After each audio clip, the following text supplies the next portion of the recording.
नमस्कार, स्वागत है आप सभी का अपने YouTube चैनल पे। राजस्थान के अंदर है चतुर्थ श्रेणी परीक्षा 2025, जिसके कुछ ही दिन शेष बचे हैं और आप सभी की तैयारी हो भी गई होगी और कुछ साथियों की तैयारी है वो अभी तक हुई भी नहीं होगी।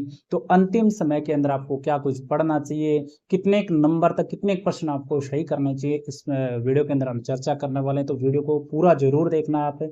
और साथ ही साथ अभी तक आपने YouTube चैनल सब्सक्राइब नहीं किया तो आप जरूर करें, क्योंकि हमारा YouTube चैनल 25,000 सदस्य वाला बनने वाला है। तो इसमें आप जरूर सहयोग करें। और आप फोर्थ ग्रेड की तैयारी आप किस तरीके से करें, आप क्या पढ़ें, कितने परसेंट का आप टारगेट रखें, इस वीडियो के अंदर हम चर्चा करने वाले हैं। तो देखिए साथियों, फोर्थ ग्रेड की हम बात करते हैं तो राजस्थान के अंदर सबसे बड़ी भर्ती इसको आप मान सकते हो।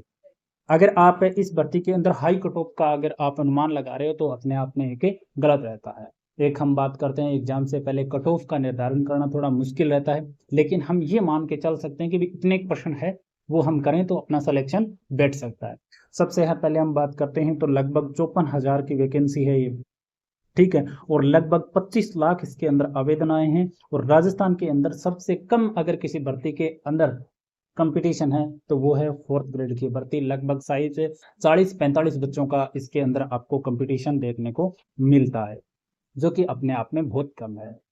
अब मैं आगे बढ़ने से पहले आपको कुछ चीजें बताना चाहूँ कि फोर्थ ग्रेड भर्ती के अंदर एक तो आप 25 लाख वाला आंकड़े को ध्यान में देके मत चलना, आपको लगे कि बहुत बच्चे बैठे हैं।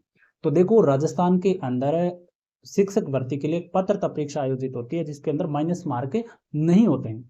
उसके अंदर लाखों बच्चे बैठते हैं, उनमें 50% बच्चे भी पास नहीं हो पाते हैं। और अगर आप पेपर का उनका स्तर भी देखोगे या सिलेबस भी देखोगे तो इतना बड़ा कोई सिलेबस देखने को उसमें नहीं मिलता है, और उसमें 50% बच्चे भी पास नहीं हो पाते हैं। तो आप फोर्थ ग्रेड की भी आप मान के चलना, इन 25 लाख में से 12.5 लाख बच्चे तो ऐसे होंगे जो पास भी नहीं होंगे। क्या नहीं होंगे? पास भी नहीं होंगे। चाहे कितना भी सरल पेपर आए, इसमें से 12.5 लाख बच्चे हैं वो पास भी नहीं हो पाएंगे। तो बचे आपके 12.5 लाख बच्चे। अब इसमें से आपका क्या बनेगा? मेरिट बनेगा। और आप अगर कंपटीशन लेके आओगे तो आपका नॉर्मल 20 से 25 बच्चों का कंपटीशन यहाँ पे बनता है, इतना ही बनता है, इससे ज्यादा नहीं बनता। ये आप गौर कर लेना कहीं पे जा करके।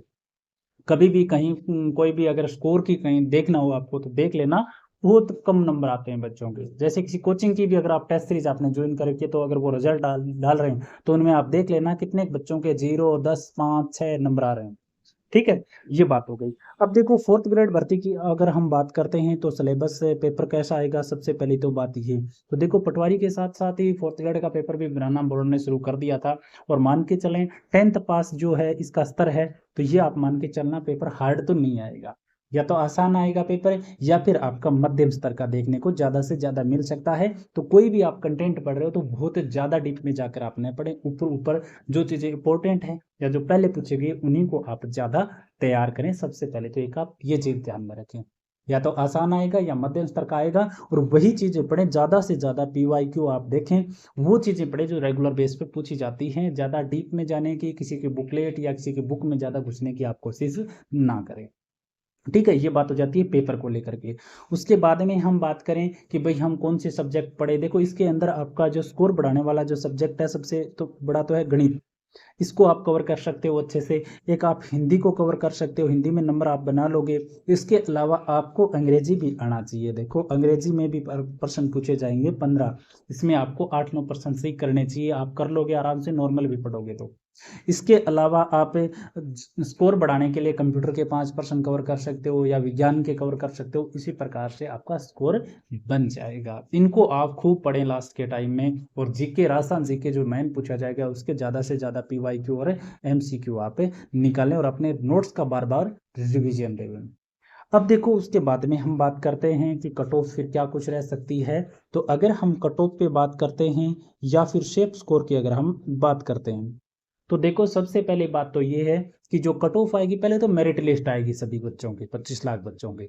उसके बाद में आपकी जो, जैसा कि वैकेंसी में दिया गया है, DB के लिए आपकी 2 गुना मेरिट आएगी। और इस 2 गुना या 1.5 गुना आएगी, या तो 2 गुना आएगी या 1.5 गुना आएगी, और ज्यादा संभावना है 2 गुना की। तो 2 गुना के अंदर आपके 1,08,000 बच्चे पास होंगे। और इसके अंदर आपको बहुत कम मेरिट देखने को मिलेगी। मैं पहले 2 गुना की बता रहा हूँ। 2 गुना के अंदर अगर कोई जनरल कैटेगरी का बच्चा अगर आप 80+% भी कर आता है ना, तो उसका आराम से सिलेक्शन है वो हो जाएगा। और ओबीसी का यहीं आसपास से 77 या 78% अगर वो कर आएगा तो आराम से सिलेक्ट हो जाएगा। और जाते हैं हम एसटी के ऊपर, तो अगर उसका स्कोर 70+% रहता है तो भी आराम से सिलेक्ट हो जाएगा। इसके अलावा जो बहनें हैं, जो विडो कैटेगरी की बहनें हैं, अगर पास मार्क नंबर भी ले आएंगे ना, तो उनके संभावना रहेगी कि उनका सिलेक्शन हो जाए। ठीक है। एक्स सर्विसमैन है, तो एक्स सर्विसमैन को लेकर भी यही है कि आप अगर 60-65% भी करे आओगे तो आपका सिलेक्शन है वो निश्चित तौर पे इस भर्ती के अंदर आपको देखने को मिल जाएगा, कितना भी आसान पेपर आए चाहे। और 4th ग्रेड भर्ती के अंदर आप अगर फाइनल सिलेक्शन देखोगे ना, तो फाइनल सिलेक्शन भी आपको 90+ मुश्किल से ज्यादा दिखेगा। मतलब 92-93 पे भी आपका आराम से सिलेक्शन हो जाएगा। फाइनल की मैं बता रहा हूँ, वो भी जनरल कैटेगरी के अंदर मैं बता रहा हूँ। मुश्किल से जाएगा, मैक्सिमम ये बहुत आसान पर्सन पूछे जाए। तो आप पेपर देने जाओ, तो अगर आपके पर्सन अगर 70-80 के बीच में बैठ रहे हैं तो ज्यादा आप गलत करने की कोशिश ना करें। आराम से उतने पर्सन करें जो आपको लगे कि हाँ ये पर्सन ठीक है। अब देखो कितने पर्सन अटेंड करने चाहिए, तो कभी भी ये तय नहीं किया जाता। अब जैसे पेपर आ रहा है, आसान आ रहा है, तो आप आराम से 100% तक आप पहुंच रहे हो, या आप 90% तक पहुंच रहे हो, तो इससे आगे आप सोच समझ के करें कि भाई मेरे पास 60% है, जिनमें आपको दुविधा लगे कि भाई 2 ऑप्शन में दुविधा हो रही है, तो उनमें से उन्हीं पर्सन को करें जैसे आपको बहुत ही ज्यादा लग रहा हो कि ये तो हो जाएगा, तब आपको और ज्यादा करने चाहिए। अगर इससे ज्यादा आप कर रहे हो तो आप माइनस मार्किंग में मार खा जाओगे, 1-2 नंबर के कारण आप बाहर हो जाओगे। ठीक है। अगर आपके जैसे 70% हुए, 60-65% हुए, ठीक है, यहाँ से आप फिर करना पड़ेगा आपको, क्योंकि सिलेक्शन होगा नहीं। फिर आपको क्या करना चाहिए कि आपको ऊपर भी पर्सन आपको करने चाहिए, क्या पता किस्मत काम कर जाए। लेकिन जिस बच्चे के 90 के आसपास पर्सन सही हो रहे हैं, लग रहा है उसके कि भी मेरे सही हैं, ये पहली बार हो गए, तो उसको और ज्यादा नेगेटिव उठाने की आवश्यकता नहीं है। ऐसा नहीं सोचना है मैं 120 में से 120 कर दूंगा, ऐसा थोड़ा पॉसिबल नहीं होता है। तो आराम से नेगेटिव से बचना है और आपको फेस प्रेस्टिट्यूशन आपको वहां पे कर लेना है।